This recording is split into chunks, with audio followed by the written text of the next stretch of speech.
How are you doing? It's November 1st, and you're about to see a repeat performance on White Bridge Road. Who is on your sign?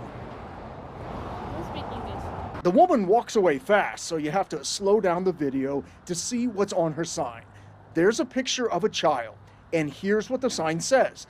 Danny Naku, 9 years old, died in a car accident. Please, any help, God bless. Okay, we're walking through traffic now, ma'am. But as soon as I start asking questions about it, she starts moving through traffic.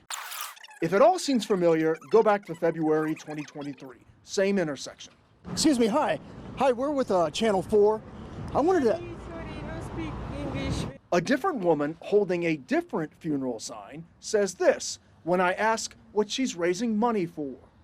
For food here. Okay, this looks, if you don't mind, can I look at your sign? Do you mind if I look at it real quick to see? No, my sign, my job. Your job? Yeah. She then took off running. So back to this month.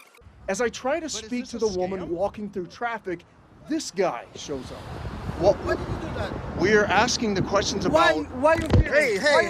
Hey, dude, what's wrong with you? You have to flip the video around to hear him ask this. Why are you filming? Listen, I'm a reporter. Okay, well, I'm wanting to find out why you all are putting these signs out there. I tell you, go from here. Just to who is on this sign? Who is the child on this sign? That's what I'm trying to find Stop out. filming me. I would call the police. Another man shows up carrying a sign, getting into the van. Does it say funeral as well? Now, take a look at this. No, you do not do that. It's not Nashville, it's Grand Rapids, Michigan. In June, our NBC affiliate finds people with nearly identical signs asking for money. When a reporter starts asking questions, it goes about as well as it did in Nashville. So I noticed something in watching this story from Michigan. Take a look. You can see they all pile into that gray van. In Nashville, they also get into a gray van. And I thought, no way. So I zoomed in. Here's the license plate on the gray Kia van in Michigan. Here's the license plate on the gray Kia van in Nashville. Same letters, same year, same temporary tag. So they're traveling state to state. I showed what we found with Troy Rush. After he saw our first story, he started taking pictures of the people holding the signs and sending them to me whenever he sees them. So this is bigger than what we thought it was. They're stealing money from people. It's basically stealing. Officers are calling this risky behavior. Look at this little girl. She's parked in a stroller as a woman is walking between cars nearby. We've even seen women carrying young children as they walk between lanes of traffic collecting money. It's definitely unsafe, but DCS says doesn't always qualify as abuse or neglect. On a Monday afternoon, when most kids are at school or in daycare, this little girl finds herself in a dangerous situation. The 2-year-old is standing along the I-40 West off-ramp at White Bridge Road. What's your child's name? And she's just feet away from multiple lanes of traffic exiting the interstate. It is a dangerous situation for her to be on the road. And listen to what else he tells the two adults who are with that little girl. Because you have your 2-year-old with you guys out here while you guys are panhandling, that is a big no-no. She could run inside the street and she can get hit. They're panhandling with small kids in tow. And as our cameras captured, they're not the only ones. Do you think that's safe? It's not your problem. I say, please go. It's a different day, but the same intersection. I don't need nothing. We found another pair of adults with a small child.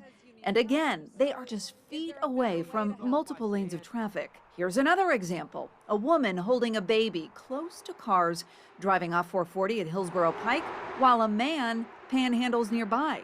911, what is the location of your emergency? And it's not just in Nashville. Listen as a woman calls 911 in Murfreesboro to report a similar situation. Then there's a man right there, and it looks to be like with a blanket, with an infant on the blanket. I'm just concerned if they don't have food and money and place to live about this child. Your heart kind of aches for these children. Very much so.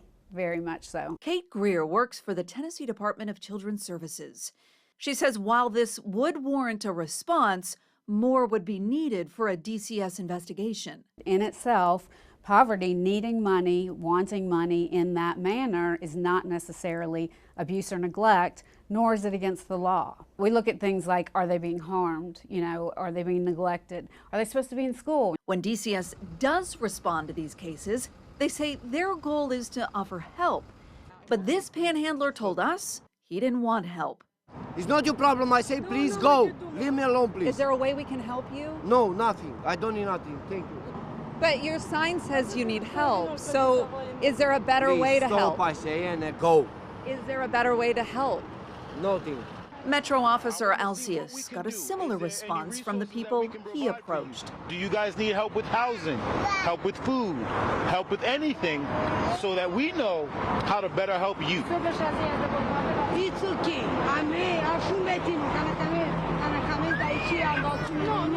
This will not happen again, because if it does, then it's going to be a problem.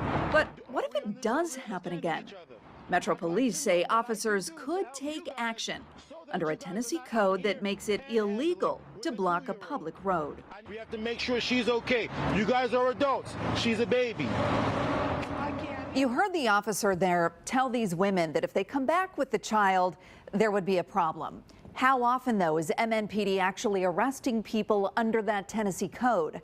At least 157 times since last year. But we're still working to learn if any of those arrests involved adults panhandling with small children. For WSMV4, I'm Amanda Hara.